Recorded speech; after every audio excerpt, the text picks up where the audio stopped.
natin ang mga manlalaro ng asul na panig. Mula sa Russia, Albi.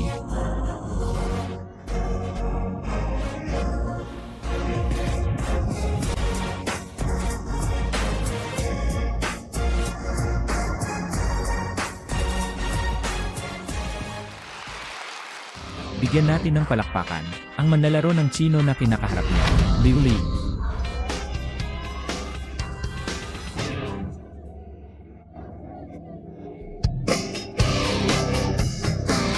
Minsan ay pinatalsik ni Li Wei ang Thai boxing champion na si Pasaman. At sa arena ng Emilia Gem, minsan niyang tinalo ang kampiyon ng Muay Thai na si Pacquiao. Blue side player Albert, 25 taong gulang, taas 175 cm. Profesional na record, 40 tugma, 36 panalo, 1-0 kos. Ang manlalaro ng pulang panig ay si Liu Lei mula sa China. 22 taong gulang, 180 cm ang taas. Profesional na record, 28 mga tugma, 23 panalo, 7 kos. Masasabi na ang parehong mga manlalaro ay panghihiran ng talent. Nangyaring maging referee para sa laban na ito. Emma Ellie.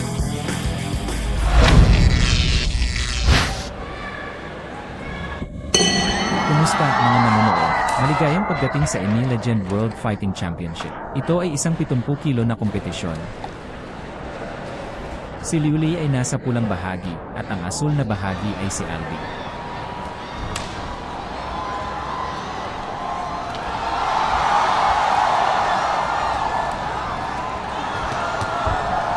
Isang serye ng mga pinagsamang suntok. Isang forehand flat hook sa ikatlong suntok. Malinaw na tinamaan nito si Liu Lei. Ito ang proteksyon ni Liu Lei para sa ulo. Magkahawak kamay ang mga kamay o gumagalaw. Kapag gumagawa ng mga nakakasakit na galaw, kadalasan ang mga draw ay mas mababa. Ito ay isang maliit na kahinaan. Tignan mo sa sandaling naghiwalay tayo. Mukhang mapanganib ang si Panayon.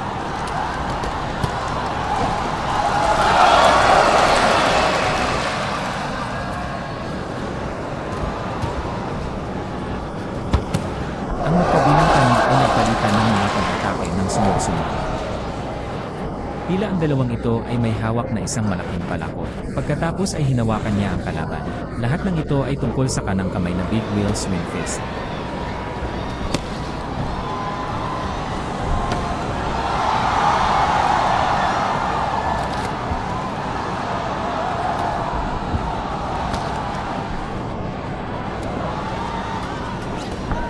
Patuloy na pag-atake ng pagsuntok.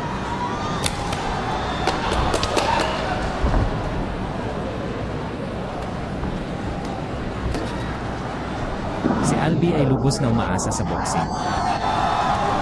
At ipinapakita rin ito ng boxing technique. Ang kanyang pundasyon sa pagsasanay sa pamamaraang ito ng boxing ay napakatatak.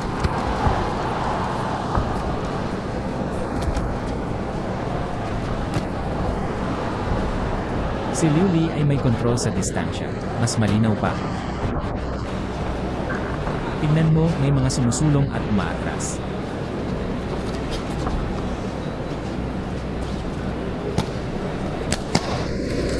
Patuloy na pag-atake ng tiyan. Sa ngayon, sinabi ni Liu Lei, kakaunti lamang ang mga kombinasyon ng boxing at kick. Higit sa lahat, ang mga paggalaw ng itaas na katawan ng mga pamamaraan ng boxing. Kanina lang, tuhod na ang tuhod. Ganito na ngayon si Liu Lei. Ito ay tungkol sa patuloy na pakikipag-ugnayan sa iyong sariling forehand jab. Ang pagsulong at pagpurong ng kanyang mga hakbang. Mas mainam para sa kanya na makisali dito. Kontrol ng distansya at ritmo.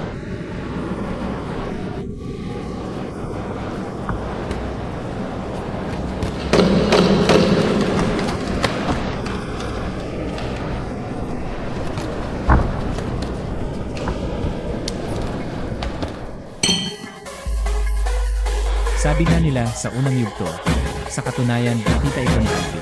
Isang manlalaro na may napakahusay na pundasyon. Mayroong maraming mga kombinasyon ng mga suntok at sipa, at ang kanyang mga kasanayan sa boxing ay napaka-basic. Malanding po yung pataas, pababa, kaliwa at kanan. Isang suntok sa buong katawan ng kalaban. Lahat ng bagay ay ginagawa ng may matinding pag-ingat.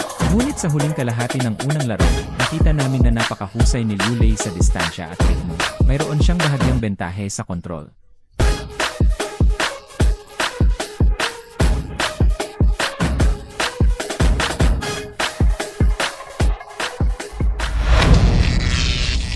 Sige, ang laro ay lumipat sa ikalawang round.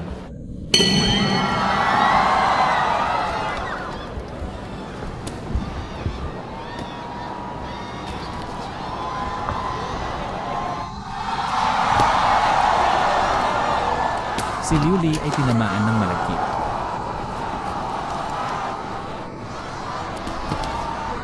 Matapos ang forehand jab, napakabilis ng pag-atake ni Liu Li.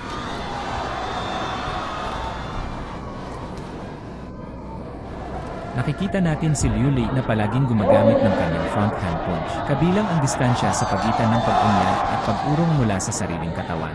Ngayon, nang makita ang tibay ni Albi na mabilis na naubos, mahalaga ang pagkonsumo. Sa puntong ito, nakikita mo na halos pinipilit ni Liu Li ang kalaban patungo sa gilid ng lubid. Ngunit hindi gaanong kumilos si Liu Li.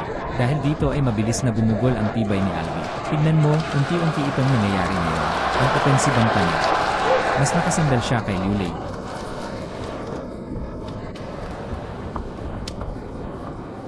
Sa puntong ito, sabay-sabay na umaatake at sumusulong si Liu Li. Sila ang panig ng pag-atake. Sa mga sandaling ito, si Albi ay mas madalas, lumipat sila paatras at paatras. Si Liu Li ay inilatag na mula pa noong unang laro. Paglalagay ng pundasyon, ito ay tungkol sa pagkontrol ng tempo.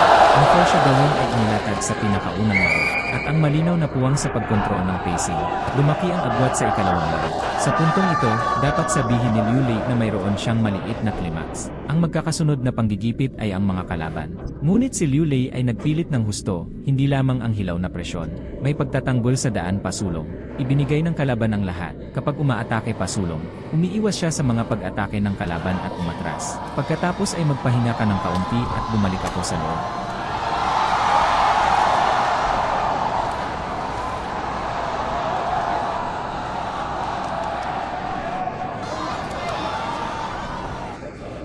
Nakikita ang tibay ni Albi sa sandaling ito.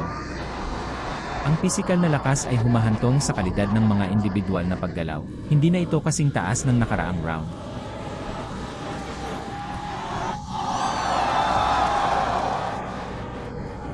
Paano kung ang magkabilang panig ay naninindigan lamang at nag-aaway sa sandaling ito? Hindi na napigilan ni Albi ang suntok ni Liu Li, kaya maaari lamang silang maglaro habang umaatras. Ngunit kailangan pa ring maging maingat si Liu Li sa korte. Sa mga sandaling iyon ay hinawakan ni Liu Li ang kanyang katawan. Ang ilang mga suntok sa tiyan ay nakaugnay sa pag-alog at pagkislap ng katawan.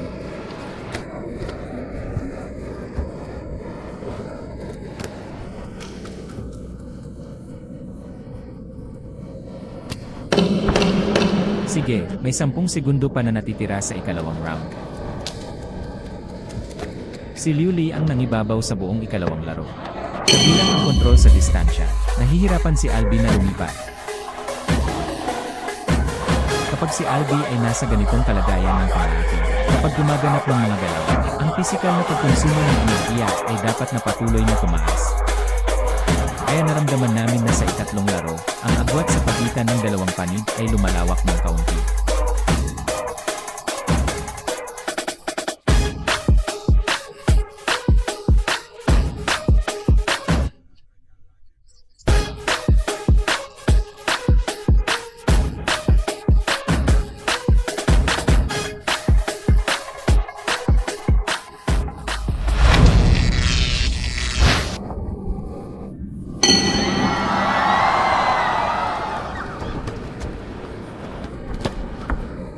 Sa sandaling ito, ang backup na plano ni Liu Li ay direktang pinindot.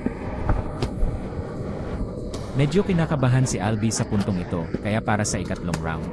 Matapos umakyat si Albi sa ikatlong round, nagtulak siya ng magkakasunod na forehand thrusts. Malaki ang naapektuhan nito sa pagsulong ni Liu Li.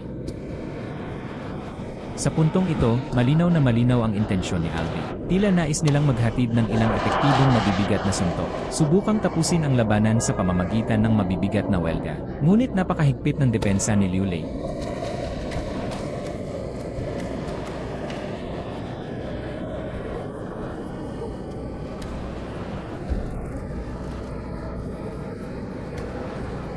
Tignan mo, hindi makapasok ang suntok na ito. Matapos harangan ang mga suntok ni Albi gamit ang dalawang braso, si Liu Li ay naghatid ng malinaw na counterattack sa pamamagitan ng isang forward swing punch. Makikita mo ang kalidad ng mga galaw ni Albi sa sandaling ito. Matinding pagdulas, kahit na ang mga paggalaw ay baluktot. Maaari mong sabihin na ito ay ang pangatlong pag-ikot. Ang pisikal na lakas ay isang pagsubok para sa magkabilang panig.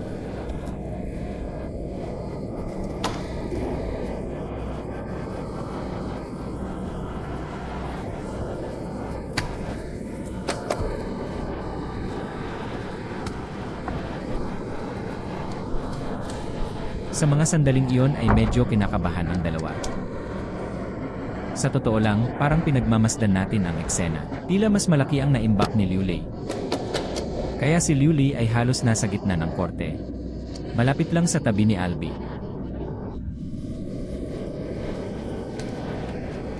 Sa katunayan, napaka-secure ng yakap ni Liu Li. Sabi nga ng kasabihan, hands are two doors, and you are only on your feet to hit people. Ngunit ang dalawang pintuan ay mahigpit na sarado. Hindi lang mabuksan ang landas ng suntok ng kalaban, dahil sa kanyang pintuan, kaya ang gitnang pinto ay ganap na mahigpit na protektado. Sa puntong ito, nakabawi na si Albi. Sa ikatlong round, pareho silang may kani-kanilang kalakasan. Ang bawat manlalaro ay maaaring lumikha ng isang maliit na bentahe. Ay convert ang bentahe na ito sa pag-ikot, tumalikod.